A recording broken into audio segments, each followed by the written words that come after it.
叶晨纵身跃入这上千米深的冰洞，才惊讶地发现，这冰洞笔直得如同一口精确测量施工而成的竖井。可见，吴柏林在挖掘这口冰洞的时候，还是极其用心的。一路自由落体，他不得不用灵气不断减缓自己的速度，才得以在最后触底的那一刻稳稳着陆。如自己之前用灵气查探的那般，这里的空间被吴柏林开辟得更大，像一个蒙古包的形状，里面四周与顶部都是冰层，下面是漆黑的岩石，以及一个完全黝黑，仿佛能吞噬一切光线的漆黑洞口。极其微弱的光线下，叶晨看到了那个黝黑的洞口，他心中有些忐忑，这地方连吴柏林都进不去，不知道自己下来又能有什么用处。但是还是那句4字真言，来都来了，而且还是付出了差点丢掉半条命的代价才来到这里，至少是要试上一试的。不过叶晨还是不太能够理解，为什么这种地方会被称为飞升之门？飞升不该向上走吗？这里在上千米深的冰盖之下，甚至还在岩石之下，叫做飞升之洞或许更加贴切。叶晨迈步来到那黝黑的洞口，抱着试试看的心态，蹲下来将手探入那黑暗之中。原本他以为一定会有一层无形的结界阻挡自己，毕竟吴柏林根本就无法进入其中分毫。但没想到的是，当他的手触及到那无尽黑暗中的时候，手就像探入一汪温水之中一般，轻轻松松就探了进去，而且那种感觉极其舒服，就像手被冻得冰凉时泡入温水中一般。紧接着他便忽然察觉，一股极其浓郁的灵气直接从自己的皮肤被吸收进了体内，或者都不能说是被吸收进来，而是这里面的灵气太过充裕，充裕到自己的手一进去，灵气就直接透过皮肤渗入自己体内一般。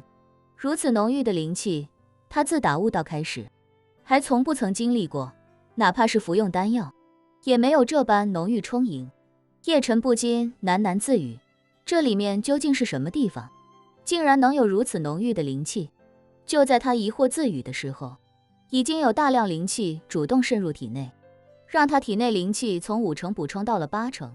这么快的速度简直堪比服用丹药，而且这还只是通过手部皮肤渗入，要是整个人都进去，那速度恐怕会快到不敢想象。想到这里，叶晨把心一横，干脆直接从这洞口纵身一跃。吴柏林遇到的结界在他面前似乎完全消失，他完全没有受到任何阻碍，身体便顺利坠入其中。叶晨本以为这漆黑的岩石洞中肯定没有任何光线，但没想到自身体完全进入之后，周围一切竟然忽的一下明亮起来。他这才发现，虽然自己进来的洞口很窄，可是进来这一瞬间，洞口仿佛一下扩大了数十倍不止。原本是刚好够一人进入，可进来之后的宽度，即便几十人并排也可以轻松容纳。而这周围的石壁竟都被处理得极为光滑，漆黑的岩石被镌刻出大量叶晨看不懂的符篆，而且这些符篆就像是灯带一样，发出暖黄色的光线，将周围照亮。目视范围内，这条通道至少有300-500米深，在这里，南极的严寒已经完全感受不到，取而代之的是非常温暖舒适的体感温度，就像是那些恒温恒湿恒氧的楼盘内常年保持的26度体感。更让叶晨感觉神奇的是，这里面的重力似乎都与外界不同，自己虽然还在下坠，但和刚才跳入冰洞的感觉完全不同。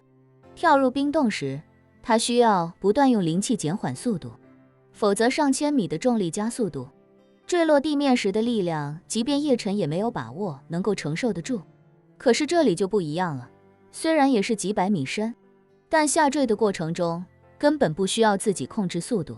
这里的下坠是匀速且平缓的，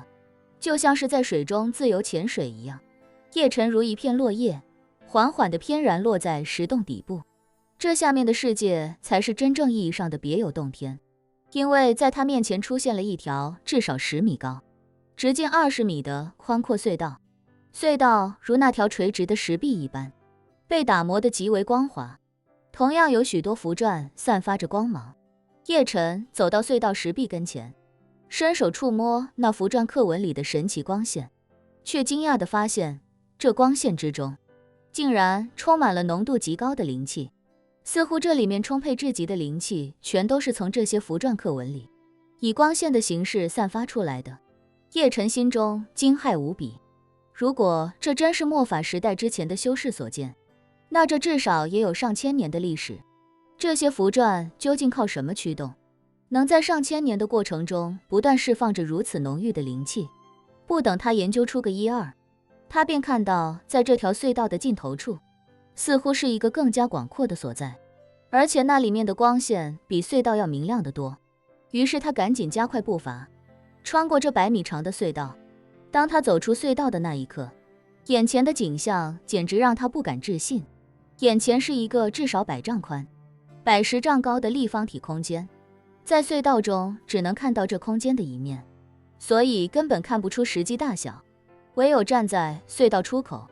才能看清原来在隧道出口的下方，是一个至少100丈宽的正方形广场。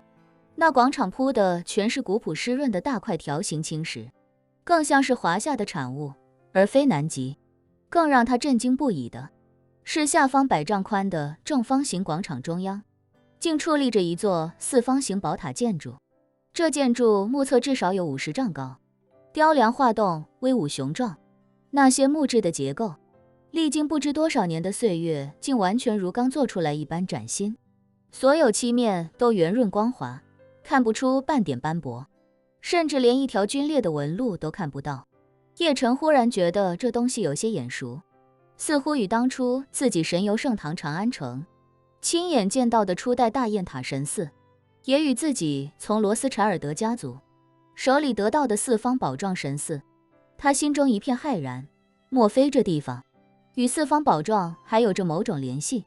那既然末法时代之前的修士在这里建造了一座与初代大雁塔一样的4方宝塔，那它与大雁塔究竟孰先孰后呢？